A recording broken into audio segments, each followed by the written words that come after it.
Sveiki prisijungę prie Valstybinės mokesčių inspekcijos YouTube kanalo. Trumpai pristatysiu, kokios PVM prievolės kyla ne PVM mokėtojui, kuris nuomoja nekilnojamąjį turtą per Airbnb ir arba Booking platformas nuo 2025 metų gegužės 1 dienos.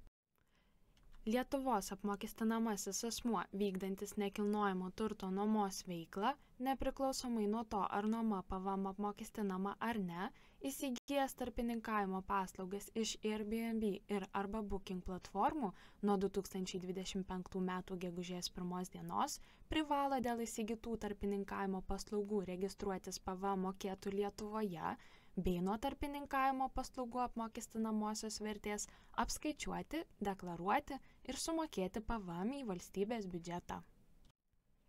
Kai Lietuvos apmokestinamajam asmeniui kyla prievolė registruotis PVM mokėtojui dėl iš Airbnb ir arba Booking platformų įsigytų tarpininkavimo paslaugų, jis gali pasirinkti registruotis PVM mokėtojų taikančių smulkio verslo schemą Lietuvoje, jei bendra atlygio už vykdant ekonominę veiklą šalies teritorijoje patiektas PVM apmokestinamas prekes ir arba suteiktas PVM apmokestinamas paslaugas, suma per praėjusius kalendorinius metus neviršija 45 000 eurų ribos ir nenumatoma šios ribos viršyti einamaisiais kalendoriniais metais.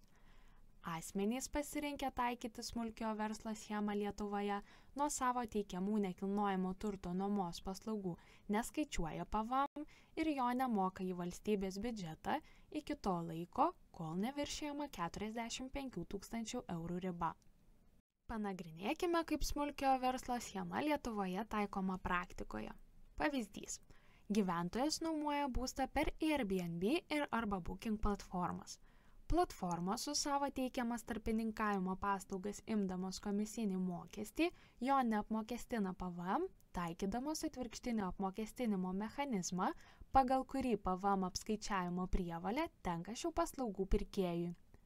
Iki 2025 metų gegužės 1 dienos gyventojas nuomojantis būstą Lietuvoje per platformas apskaičiuotą PVM deklaruodavo teikdamas PVM mokėtojui neįregistruoto asmens pridėtinės vertės mokesčio apyskaitą forma FR0608.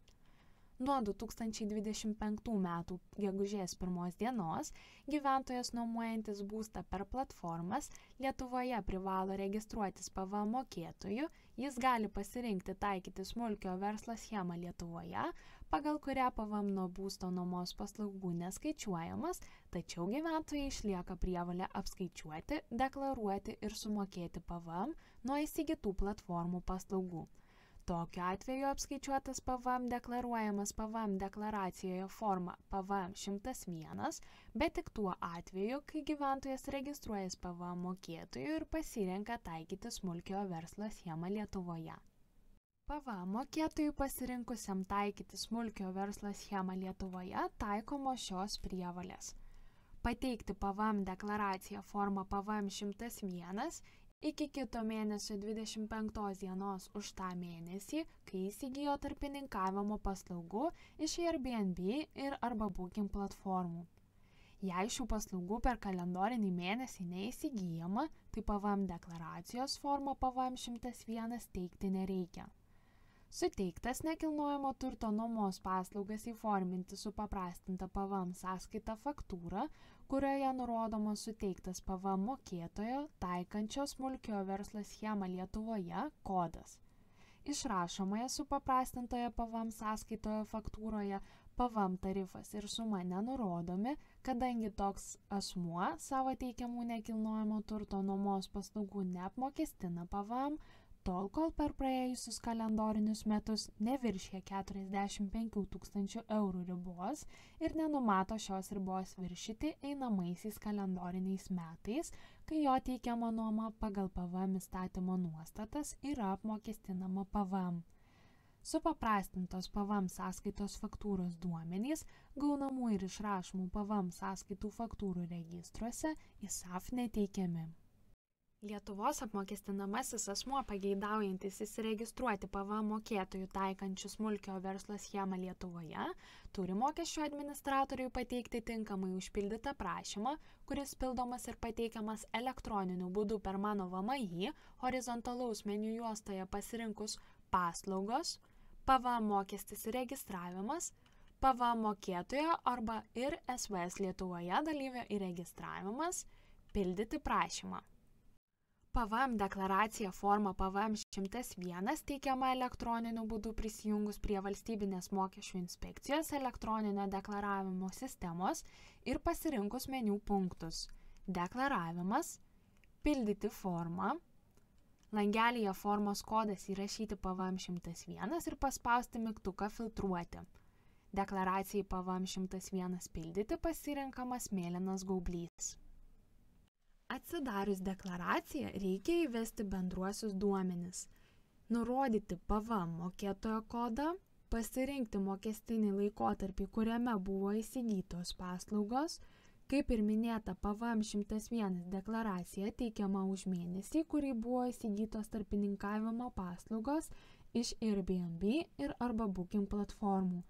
Vadinasi, jei paslaugos buvo įsigytos gegužės mėnesį, tai mokestinio laikotarpio pradžia turi būti nurodoma 2025 metų gegužės 1 diena, o mokestinio laikotarpio pabaiga 2025 gegužės 31 diena.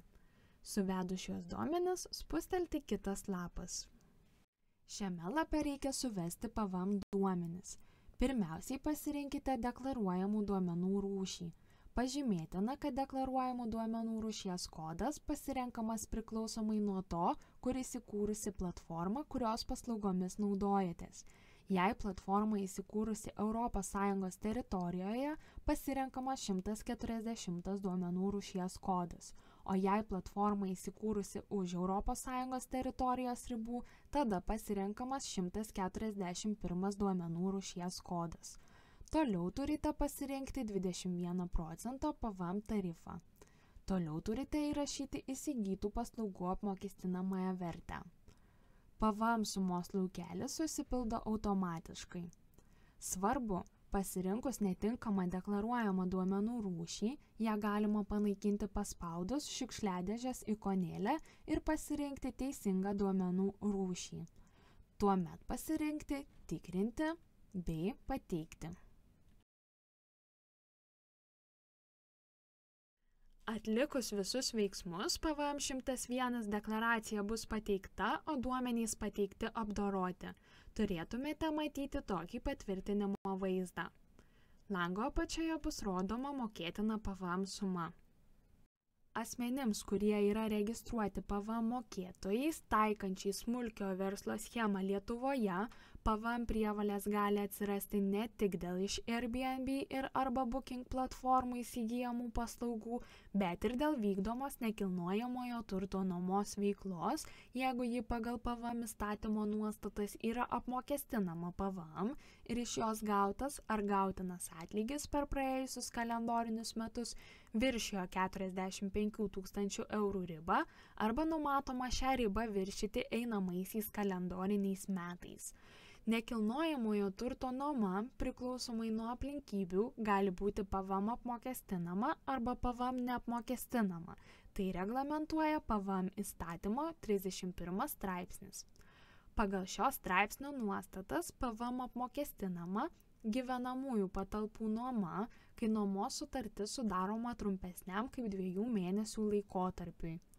Viešbučių, motelių, kempingų ir panašių apgyvendinimo paslaugų teikimui skirtų patalpų nuoma, bet kokių transporto priemonių stovėjimo, saugojimo aikštelių, garažų, kitų panašios paskirties nekilnojamųjų pagal prigimtį daiktų nuoma, bet kokių įrenginių ar įrangos, kurie atitinka nekilnojamojo pagal prigimtį daikto sąvoką nuoma. Prie PVM neapmokestinamos nuomos priskiriama gyvenamųjų patalpų nuoma, kai nuomos sutartis sudaroma ilgesniam kaip 2 mėnesių laikotarpiui, kitų negu gyvenamosios patalpos nekilnojamųjų pagal prigimtį daiktų nuoma, pavyzdžiui, komercinės paskirties patalpų, biurų ir panašių patalpų nuoma. Apmokestinamajam asmeniui, ne PVM mokėtojui ar PVM mokėtojui, tačiau taikančiam smulkiojo verslo schemą Lietuvoje, nuomojančiam nekilnojamąjį turtą, atsiranda prievolė įsiregistruoti įprastų PVM mokėtojų, skaičiuoti ir mokėti PVM, jei bendra atlygio už suteiktas PVM apmokestinamas nekilnojamo turto nuomos paslaugas suma per praėjusius kalendorinius metus viršijo 45 000 eurų ribą arba numatoma šią ribą viršyti einamaisiais kalendoriniais metais. Pavyzdžiui, gyventojas keletui dienų išnuomoja butą, tai yra sudaro trumpalaikę gyvenamųjų patalpų nuomos sutartį. Ši nuoma pagal PVM įstatymo nuostatas yra PVM apmokestinama, todėl gyventojai atsiranda prievolė registruotis įprastų PVM mokėtojų, skaičiuoti ir mokėti PVM, kai bendra atlygio suma iš PVM apmokestinamos gyvenamųjų patalpų nuomos ir kitos PVM apmokestinamos veiklos, jeigu gyventojas tokią vykdo, šalies teritorijoje suma per praėjusius kalendorinius metus viršijo 45 000 eurų ribą arba numatoma šią ribą viršyti einamaisiais kalendoriniais metais. Todėl atveju, jei gyventojas buvo registruotas PVM mokėtoju, taikančiu smulkiojo verslo schemą Lietuvoje, tačiau viršija nurodytą ribą, smulkiojo verslo schemos Lietuvoje jis taikyti nebegali ir turi įsiregistruoti iš PVM mokėtojų taikančių smulkiojo verslo schemą Lietuvoje ir įsiregistruoti įprastų PVM mokėtojų.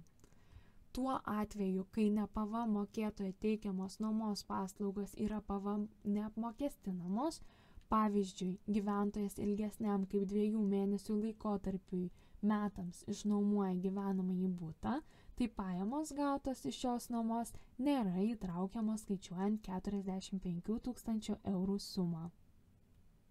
Visą aktualią informaciją mokesčių klausimais galite rasti pasinaudoję šiomis nuorodomis. Ačiū už dėmesį.